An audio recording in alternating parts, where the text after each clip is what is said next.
নমস্কার, বাংলা সাহিত্য চর্চার গ্রুপে তোমাদের সকলকে স্বাগত জানাই। আজকে আমরা কথা বলবো মানিক বন্দ্যোপাধ্যায়ের লেখা একটি বিখ্যাত উপন্যাস পুতুল নাচের ইতিকথা নিয়ে। মানিক বন্দ্যোপাধ্যায়ের যে উপন্যাস সমূহ, তার মধ্যে যে দুটি উপন্যাস মানিক বন্দ্যোপাধ্যায়কে জনপ্রিয়তা দিয়েছে, তার মধ্যে নিঃসন্দেহেই পদ্মা নদীর মাঝির বাইরে যে উপন্যাসটির কথা বলতে হয় সেটি এই পুতুল নাচের ইতিকথা। 1936-এর দিকে প্রকাশিত এই উপন্যাসে মানিক বন্দ্যোপাধ্যায়, যিনি একজন আপাদমস্তক বিজ্ঞান মনস্ক দৃষ্টি নিয়ে জীবনকে দেখেন, কিন্তু সেই বিজ্ঞান মনস্ক দৃষ্টি নিয়েই যে জীবনকে ব্যাখ্যা করা যায় না, জীবন যে আরও অনেক ব্যাপক উপন্যাস, সে যে জীবন সম্পর্কে বারবার একটা রহস্যের আভাস দেয়, জীবন সম্পর্কে একটা গভীরতর দর্শনের মুখোমুখি আমাদের দাঁড় করিয়ে দেয়। পুতুল নাচের ইতিকথা উপন্যাসে নায়ক চরিত্র শশী ডাক্তারকে সামনে রেখে গাউদিয়া গ্রামের প্রেক্ষাপটে মানিক বন্দ্যোপাধ্যায় আমাদেরকে তেমনই এক জীবন রহস্যের মুখোমুখি দাঁড় করায়, যেখানে উপন্যাসের নাম রাখতে হয় পুতুল নাচের ইতিকথা। এই যে নামকরণ পুতুল নাচের ইতিকথা, সেখান থেকে প্রথমেই আমাদের মনে প্রশ্ন জাগবে, কে পুতুল, কারাই বা পুতুল, কে বা তাদেরকে খেলা করায়?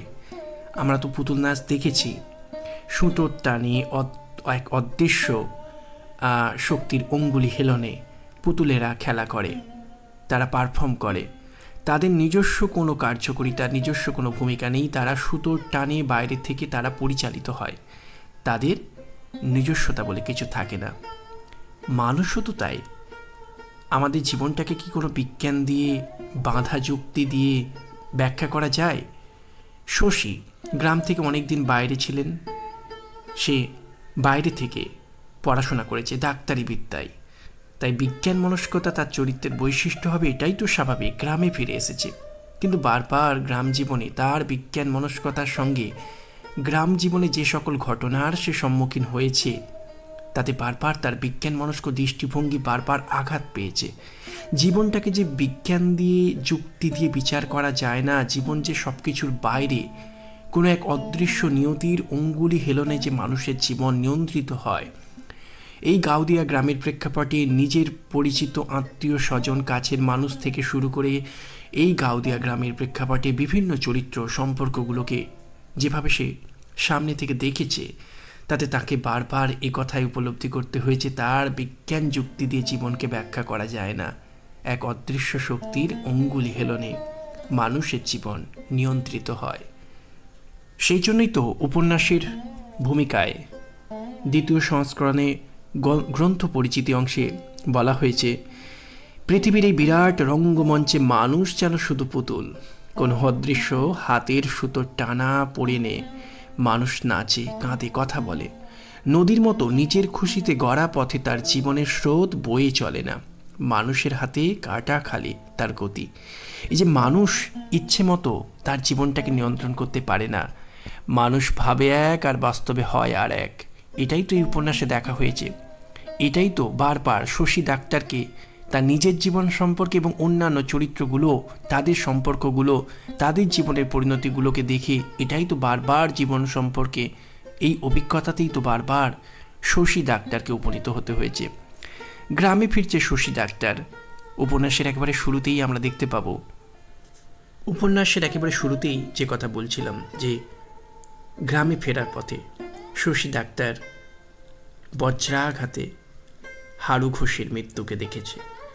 এই যে মানুষ, সে কি একেবারেই একটা পুতুলের মতো? সে কি প্রকৃতির হাতের এক অদৃশ্য শক্তির কিরণক মাত্র?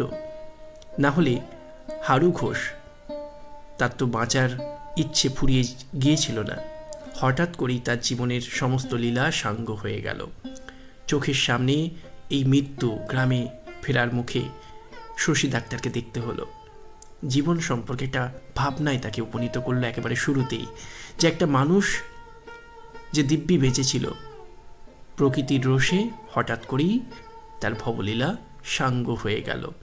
এই যে আমাদের মৃত্যুটা আমাদের জীবনে কখন কিভাবে আসবে আমরা কেউ জানি না, আমরা সকলে বাঁচতে চাই, মৃত্যুকে ভয় পাই, কিন্তু মৃত্যুকে তো ভয় পেলে চলবে না, সে যখন আসার আসবে, যখন আসবে তাকে স্বীকার করতেই হবে। এই যে মানুষের হাতে কিছু নেই, যখন মৃত্যু এসে দোরগোড়ায় দাঁড়াবে, তখন ইচ্ছে না থাকলেও মানুষকে সেই মৃত্যুকে আলিঙ্গন করতেই হয়।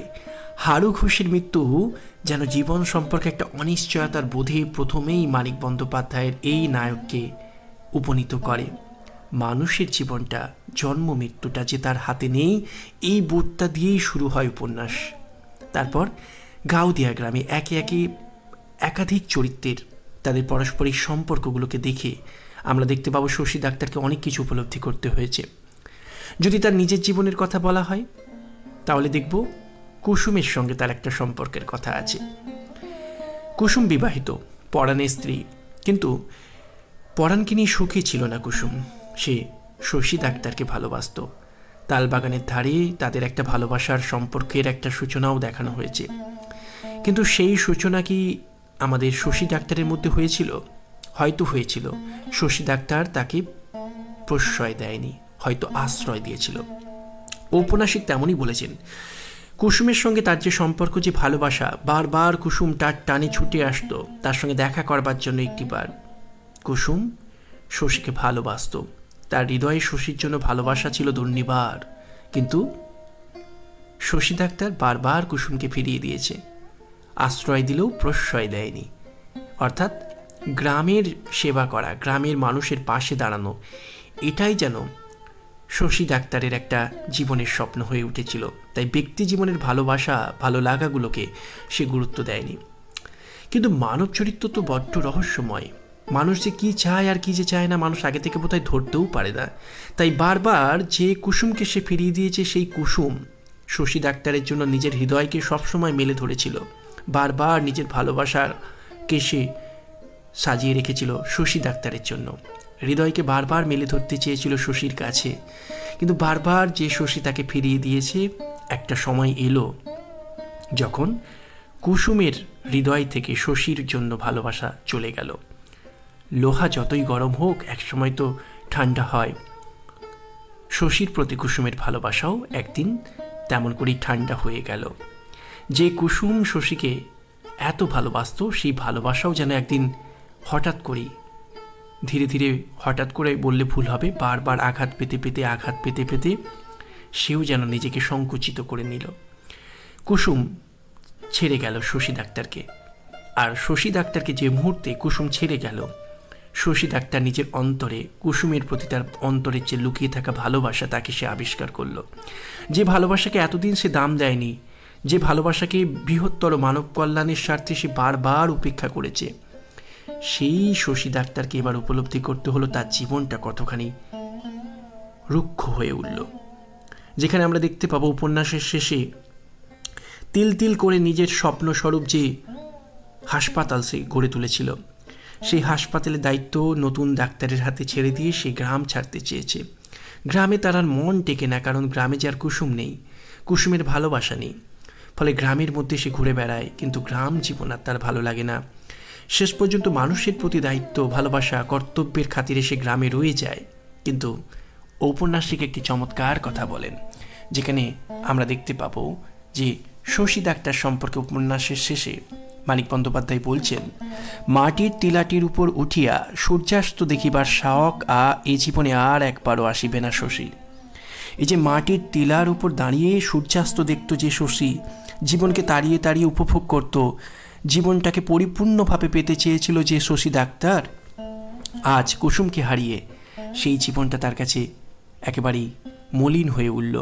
জীবনের সমস্ত রঙগুলো যেন হারিয়ে গেল, রিক্ত হয়ে গেল তার জীবনটা। কিন্তু এই পরিণতি কি শশী ডাক্তারের কাঙ্ক্ষিত ছিল? সেও তো একটা পরিপূর্ণ জীবন পেতে চেয়েছিল। কুসুমকে কি এইভাবে বারবার ফিরিয়ে দেওয়া তার উচিত হয়েছিল? কিন্তু সে যে এটাই করেছে, সে যে এটা করতে চেয়েছে এমনটা নয়, কিন্তু এটাই তার জীবনে ঘটেছে। একটা অদৃশ্য শক্তি যেন তার জীবনটাকে নিয়ন্ত্রিত করে শেষ পর্যন্ত এমন ট্র্যাজিক করে তুলল, যেখানে কুসুমহীন গাউদিয়া গ্রাম তার কাছে রুক্ষ মরুময় হয়ে উঠল। মাটির টিলার উপর দাঁড়িয়ে সূর্যাস্ত দেখার শখ আর তার রইল না। জীবনের শখ, আহ্লাদ, স্বপ্নগুলো সব যেন কোথায় হারিয়ে গেল। এই জীবন তো শশীর প্রত্যাশিত ছিল না, তাও তো এই জীবনের মুখোমুখি তাকে হতে হলো। মেনে নিতে হলো জীবনের অনিবার্য ভবিতব্যকে। এক অদৃশ্য শক্তির অঙ্গুলি হেলনে তার জীবন পর্বও যেন এইভাবেই এক ট্র্যাজিক পরিণতির মুখোমুখি দাঁড়ালো। শুধু যে নিজের জীবন সম্পর্কেই তাকে এই বোধে বা সত্যে উপনীত হয়েছে তাই নয়, শহরে ডাক্তারি পাশ করা, ডাক্তারি পড়াশোনা করা ছেলে শশী, তার মন আপাদমস্তক বিজ্ঞান দৃষ্টি নিয়ে দেখে জীবনটাকে। সেই বিজ্ঞান মনস্কতার সঙ্গে গ্রাম জীবনের কুসংস্কারের যে কতখানি দ্বন্দ্ব থাকতে পারে এবং বিজ্ঞানকে কেমন করে কুসংস্কারের কাছে, অলৌকিকতার কাছে হার মানতে হয়, সেটাও শশী ডাক্তারকে উপলব্ধি করতে হয়েছে। যাদব আর পাগলা দিদির ইচ্ছা মৃত্যুর ঘটনাকে সামনে রেখে সেই বোধেই তো তাকে উপনীত হতে হয়। সূর্য বিজ্ঞান চর্চা করেন যাদব পণ্ডিত, কিন্তু শশীর তাতে খুব একটা বিশ্বাস নেই। যাদব চেয়েছিলেন শশী সেই সূর্য বিজ্ঞানের কিছু অংশ অন্তত শিখুক, তাকে অন্তত সেই বিদ্বেষে দিয়ে যাক। কিন্তু সেই সূর্য বিজ্ঞানের সঙ্গে শশীর ডাক্তারি বিজ্ঞানের চর্চার যে দ্বন্দ্ব, সেটা আমরা চমৎকারভাবে লক্ষ্য করব। শশী এক অর্থে যাদবকে অবিশ্বাস করে। তাই সে একদিন যখন যাদব তাকে বলে যে যারা সূর্য বিজ্ঞান চর্চা করে তারা জীবনের সমস্ত কিছু জানে, জীবনের সব কিছু, অতীত, বর্তমান, ভবিষ্যৎ তাদের নখদর্পণে, তারা এমনকি জানে পর্যন্ত কবে তারা মারা যাবে। তাই শশী কিছুটা অবিশ্বাসের মানসিকতা নিয়েই, কিছুটা কৌতুকের ঢঙেই সে যাদবকে জিজ্ঞাসা করেছিল সে কি জানে কবে সে মারা যাবে। যাদবও কিছুটা আবেগ বশে বলে বসে যে রথের দিন সে মারা যাবে। যদিও যাদব বলেনি যে কোন রথের দিন, সামনের রথে না অন্য কোনো দিন বা অন্য কোনো বছর, কিন্তু এই যে ঘটনাটা, এটা কিন্তু চারিদিকে ছড়িয়ে পড়ে যে যাদব পণ্ডিত নাকি এইবারে রথের দিন মারা যাবেন। এই ঘটনা যখন ছড়িয়ে পড়ল, যাদবকে সকলে ভক্তি করে, শ্রদ্ধা করে, তার অলৌকিক ক্ষমতা আছে এ কথা সকলে বিশ্বাস করে। সেই মানুষটার মুখ থেকে নিশ্চিত হয়েছে এই বাক্য যে সামনের রথের দিন সে মারা যাবে। তিনি তো অলৌকিক ক্ষমতার অধিকারী। তিনি যখন বলছেন সামনের রথের দিন তিনি মারা যাবেন, তার মানে তিনি সেই দিন সমাধিস্থ হবেন, সেই দিন তিনি মারা যাবেন, মানে তার অলৌকিক ক্ষমতার পরিচয় হবে। সকলে বিশ্বাস করল যাদব স্বেচ্ছায় দেহ ছাড়বেন। অলৌকিক ক্ষমতার অধিকারী যাদব সত্যি সামনের রথের দিন মারা গেল। যাদব এবং পাগলা দিদি দুজনেই একই দিনে মারা গেল। শশী ডাক্তার কিন্তু লক্ষ্য করেছিল এই মৃত্যু কোনো অলৌকিক ঘটনা নয়, এ এক প্রকার আত্মহত্যা, এ এক প্রকার লোকের কাছে নিজের সম্মান রক্ষা করা। সে যে ভুল করে বলে ফেলেছে যে সামনের রথের সে মারা যাবে, এটা যদি প্রমাণিত না হয় তাহলে যে তার অলৌকিক শক্তিতে মানুষ অবিশ্বাস করবে। তাই স্বেচ্ছা মৃত্যু, এক প্রকার আত্মহত্যার পথ ধরে যাদব এবং পাগলা দিদি শেষ পর্যন্ত রথের দিন মারা গেল। গোটা গ্রাম, পাশের গ্রাম ছুটে এলো দেখতে সেই অলৌকিক ঘটনা। সকলে সাক্ষী হয়ে থাকলো যাদবের সেই অলৌকিক ক্ষমতায়। এই যে একটা মানুষ মুখ ফসকে বলে ফেলেছিল যে রথের দিন সে মারা যাবে এবং সেই কথাটাকে রক্ষা করবার জন্য শেষ পর্যন্ত এক প্রকার আত্মহত্যার পথ বেছে নিল, তিল তিল করে সে মারা গেল, তার স্ত্রী মারা গেল, এবং সেই ঘটনা এমন একটা অলৌকিক পরিমণ্ডল তৈরি করলো, যাদবের প্রতি মানুষের ভক্তি, বিশ্বাস এতটা দৃঢ় হয়ে উঠল যে এই মৃত্যুর বিজ্ঞানসম্মত ব্যাখ্যা জানা সত্ত্বেও শেষ পর্যন্ত শশী ডাক্তারকে উপলব্ধি করতে হলো অলৌকিকতা কতখানি তীব্র এই গ্রাম সমাজে, যেখানে তার বিজ্ঞান দৃষ্টি দিয়ে কোনো কিছুকে ব্যাখ্যা চলে না। একটি মানুষ মুখ ফসকে বলে ফেলেছিল যে সে রথের দিন মারা যাবে, এবং সেটাকে প্রমাণ করতে স্বেচ্ছা মৃত্যুর পথ ধরে, আত্মহত্যার এক প্রকার পথ ধরে সে তার অলৌকিক ক্ষমতার জয়কার ঘোষণা করে গেল, এবং তার কাছে শশী ডাক্তার একেবারে পুতুলের মতো দাঁড়িয়ে রইল। অলৌকিকতার সঙ্গে দ্বন্দ্বে শশী ডাক্তারের বিজ্ঞান দৃষ্টি, বিজ্ঞান মনস্ক মানসিকতা, বিচার বিশ্লেষণ শেষ পর্যন্ত সেই দ্বন্দ্বে হার স্বীকার করল। জয়ী হল যাদব এবং তার স্ত্রী পাগলা দিদির এই মৃত্যু, যা একটা অলৌকিকতার পরিমণ্ডলে সম্পূর্ণরূপে আবদ্ধ, আচ্ছন্ন। যে অলৌকিক শক্তির ক্ষমতা যারা রাখেন তারা স্বেচ্ছায় নির্দিষ্ট দিনে তারা প্রয়োজনে এই দেহ ত্যাগ করতে পারেন। এই যে অলৌকিক ঘটনা, তার কাছে শশী ডাক্তারের বিজ্ঞান মনস্কতার পরাজয় ঘটল। শশীকে উপলব্ধি করতে হলো আবারও যে মানুষ চায় এক, বাস্তবে হয় আর এক। মানুষের জীবনটাকে বিজ্ঞান দিয়ে ব্যাখ্যা করা যায় না। নাহলে কেমন করে মুখ ফসকে বলে ফেলা মৃত্যুর খবরটাকে শেষ পর্যন্ত প্রমাণ করতে একজন মানুষ আত্মহত্যারই এক প্রকার পথ বেছে নিল, অথচ তার সেই কাজের মধ্য দিয়ে সে অলৌকিকতাকে জয়ী করে গেল। সে হার স্বীকার করতে বাধ্য করলো শশী ডাক্তারকে। শশী ডাক্তারের সমস্ত রকমের অবিশ্বাস, তার কৌতুকপ্রিয় মানসিকতা এক প্রকার এই যাদবের সূর্যবিজ্ঞান সম্পর্কে, সেটা কেমন করে মুখ থুবড়ে পড়ল বাস্তবতার যে দাবিটা, সেটা কেমন করে মুখ থুবড়ে পড়ল অলৌকিকতার কাছে, কুসংস্কারের কাছে, গ্রাম জীবনের অলৌকিক চিন্তা চেতনা বা যাদবের প্রতি মানুষের যে ভক্তি তার কাছে। এখানেও শশী ডাক্তারকে একটা জিনিস উপলব্ধি করতে হলো যে জীবনটাকে যুক্তি দিয়ে বিজ্ঞান দিয়ে ব্যাখ্যা করা যায় না। এক অদৃশ্য অলৌকিক শক্তি যেন মানুষের জীবনটাকে নিয়ন্ত্রণ করে, না হলে একজন মানুষ আত্মহত্যার পথ ধরে কেমন করে গ্রামের মানুষের কাছে অলৌকিকতার জয় ঘোষণা করে যেতে পারেন? কেমন করে, কোন শক্তি বলে নিজের অলৌকিক শক্তির প্রমাণ রাখতে একটা মানুষ স্বেচ্ছায় আত্মহত্যার পথ বেছে নিতে পারে, মৃত্যুর পথ বেছে নিতে পারে? এরকমই জীবন সম্পর্কে আরও নানা বোধ, আরও বিভিন্ন চরিত্র এবং ঘটনা প্রসঙ্গে আমরা এই উপন্যাসে দেখব। কুমুদমতির উপাখ্যান এই উপন্যাসের তেমনই একটি জায়গা। মতি স্বপ্ন দেখত শশীর মতো একটা বর তার হবে, বড় ঘরে তার বিয়ে হবে, কিন্তু সেই স্বপ্ন আমরা দেখলাম কেমন করে পাল্টে গেল। যাত্রা দলের নায়ক প্রবীর সাজা যে কুমুদ, সে মন জয় করল আমাদের মতির। মতি কুমুদকে নিয়ে সংসার পাতল, যে সংসার কিন্তু শশী ডাক্তারের মতো বর কিংবা একটা বড় ঘর কোনোটাই আমাদের মতির জীবনে ঘটালো না, তার ভাগ্যে সেগুলো জুড়ল না। বরং যাত্রা দলে অভিনয় করা চালচুলোহীন এই কুমুদকে বিয়ে করে কুমুদের সঙ্গে সংসার পেতে এক প্রকার রাস্তা, পথ, আজ এখানে কাল সেখানে, এরকম একটা অস্থায়ী স্রোতের শ্যাওলার মতোই জীবনকে বেছে নিতে হলো আমাদের মতিকে। কিন্তু তাতেই সে সুখ খুঁজে নিল, তাকেই সে মেনে নিতে বাধ্য হলো। এই যে মতি চেয়েছিল একটা জীবন, কিন্তু কুমুদকে ভালোবেসে তাকে নিয়ে সংসার পেতে শেষ পর্যন্ত একটা বহিমিয়ান জীবনের স্রোতে তাকে গা ভাসাতে হলো। মতিও কি এমনটা ভেবেছিল যে তার জীবনটা এইরকম হবে? শশী ডাক্তারের মতোই তো একটা বর সে চেয়েছিল, তেমনই তো বড় ঘরে সে বিয়ে করতে চেয়েছিল। সেই ঘর তো তার জুড়ল না, কিন্তু তার সত্ত্বেও তো সে জীবনটাকে মেনে নিল। কিংবা নন্দলাল আর বিন্দুর জীবন, বোন বিন্দুও বড় ঘরে তার একটা বিয়ে হবে, সেও জীবনে সুখী হবে, সবটাই সে স্বপ্ন দেখেছিল। কিন্তু নন্দলালের মতো ব্যবসায়ী মানুষকে বিয়ে করে, যে মানুষটার চরিত্রের ঠিক নেই, নারীকে যে সম্মান করতে জানে না, যে আমাদের বিন্দুকে বিয়ে করে তাকে নিজের বাড়িতে নিয়ে গিয়ে এক প্রকার বলা যেতে পারে তাকে ঘরের নানা দামি দামি আসবাবপত্রের মধ্যে একটা আসবাবে পরিণত করে ফেলেছিল।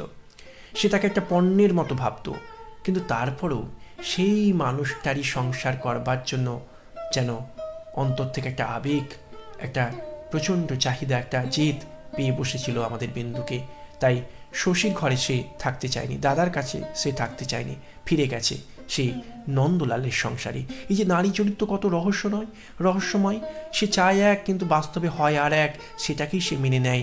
জীবন সম্পর্কে রহস্য, মানব মনস্তত্ত্বের এই রহস্য সবটাই তো শুধুমাত্র বিজ্ঞান দিয়ে ব্যাখ্যা করা যায় না। মানুষ চায় এক, বাস্তবে হয় আর এক। শশী গাউদিয়া গ্রামের প্রেক্ষাপটে একের পর এক চরিত্রগুলোকে, তাদের সম্পর্কগুলোকে, তাদের জীবনের পরিণতিগুলোকে, এই কুমুদমতির কথা, নন্দলাল কিংবা বিন্দুর জীবনের কথা, কিংবা যাদব ও পাগলা দিদির এই মৃত্যু, যা অলৌকিকতায় মোড়া, যাকে বিজ্ঞান দিয়ে ব্যাখ্যা করতে চেয়েও ব্যর্থ হলো শশীর বিজ্ঞান মনস্ক মন, এগুলো তো বারবার একটা কথাই প্রমাণ করে, মানুষ চায় এক, জীবনে হয় আর এক অদৃশ্য শক্তির অঙ্গুলি হেলনে এই জীবন নিয়ন্ত্রিত হয়। বারবার যে কথা বলছিলাম যে একটা উপন্যাস সবসময় মানব জীবন সম্পর্কিত একটা কোনো দর্শনে, একটা জীবন সত্যি আমাদেরকে উপনীত করে। মানিক বন্দ্যোপাধ্যায় এই উপন্যাসে সেই জীবন সত্যি আমাদেরকে পৌঁছে দিতে চেয়েছেন যে মানুষ বাস্তবে চায় এক, হয় আর এক, যেখানে আমাদের জীবন আমাদের নিজস্ব নিয়ন্ত্রণে পরিচালিত হয় না। সেই গ্রিক ট্র্যাজেডির কথা আমাদের মনে পড়বে। শেক্সপিয়ার বলেছিলেন মানুষের জীবনে যা কিছু ঘটে তার জন্য মানুষ নিজেই দায়ী, তার প্রবৃত্তি দায়ী। কিন্তু তারপরেও গ্রিক ট্র্যাজেডির নিয়তিবাদকে কি আমরা অস্বীকার করতে পারি?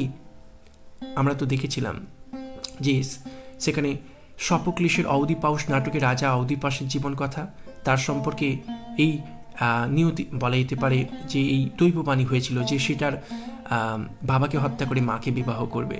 নানা ঘটনার প্রেক্ষাপটে সেটাই তার জীবনে ঘটে গেল।